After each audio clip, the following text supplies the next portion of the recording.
the questions I get the most are very practical, which is what should I, how do I know what to choose? And if I've been using this for a while, should I level up or should I stay? What are things, some helpful tips that you can actually give me so I know how to inform people? And this is another big one, ages. Like if you can give some sort of age map, this might be better if you're, this might be better if you're, that would be helpful. Yeah. So we have 2 starting points in our kind of sort of vitamin A serums, like the retinol serums and the retinaldehyde serums, and those are the threes. So we got the retinol 3TR, and then the crystal retinal 3.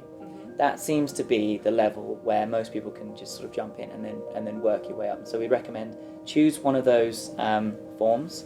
I would always say that the retinaldehyde would be more powerful and no extra irritation. So I'd start there and use your crystal retinal 3, and you'd phase it in.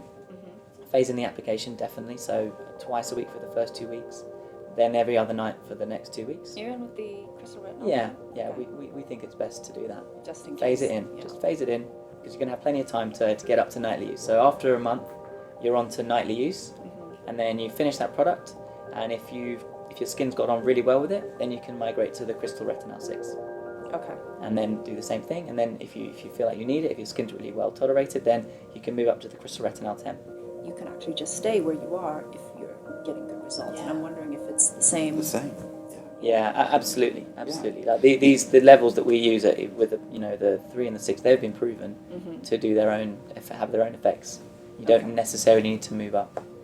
There is a tendency for us and other companies to talk about sort of this ladder and going up and up, and I think that's because we feel that consumers obviously want to get the most powerful, the best results that they can. But absolutely, you do not need to move up. You do get great results from the 3 and the 6. So you don't. It's not like the whole purpose is to try and get up to 10. Yeah. But if people do want to move up, I think we do say at least finish 1 tube so that you've had enough time on that strength. And just to your second point, in terms of ages, we don't tend to pigeonhole age groups that much. What I would say is that someone that's relatively new to anti-aging skincare or just skin health, taking their skin seriously, get on the vitamin A as soon as possible, because while obviously it's great for repairing the effects of sun damage and just the natural aging process, it also maintains your collagen levels. It maintains your skin health. It stops the breakdown of collagen, as well as it sort of increasing its production. So start on it early. We have many customers who are coming from another brand as well, so they're using retinol already. What you want to try a new brand, they've heard about Medik8, they love sustainability messages, they want to be involved in what we're doing. So if they're on retinol, they can just come to our retinol. And I think that's it. Then they feel that the results are continuing or improving even on their previous product, and that's when they then can sort of migrate into the retinaldehyde. I think another point is the format. So there are some people who want to use an oil, just a pure oil, and not use a cream. Maybe they've got a heavier moisturizer they want to use afterwards, and they just rather use an oil, like a serum. What do you think of new ingredients that are being marketed as retin-a alternatives? Bakuchiol?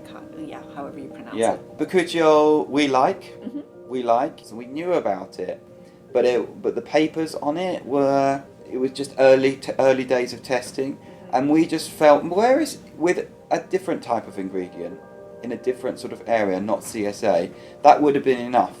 That would have been enough proof, I think, to say, okay, yeah, this is quite good. We would include something like that, because not everything can have British Journal of Dermatology level of proof.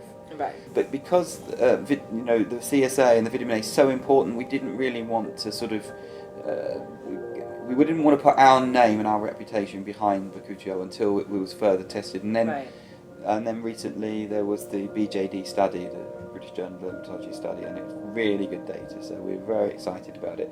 And in actual fact, I think I can tell you now that we are coming out with a Bakuchiol product very soon, and it's got a Medik8 twist. Oh, so of course. it won't just be the same as everyone else. Encapsulated this, that, and the other complex? It'll be good. You'll be the first to know. Oh my gosh, I can't wait. I think that's something I like about you guys, is that you are science, but you're also open to, more natural alternatives. Oh, yeah. Sort of mix the two together. Yeah, I mean, science is nature. I mean, it is. I don't see a conflict at all. Yeah. I don't see a conflict at all. Science is just a methodology to test a theory based on evidence and reason. There's no reason why something that comes from the natural world can't be tested scientifically, and if it produces a result, it's as valid as something that's synthetic. There's no conflict at all between science and nature.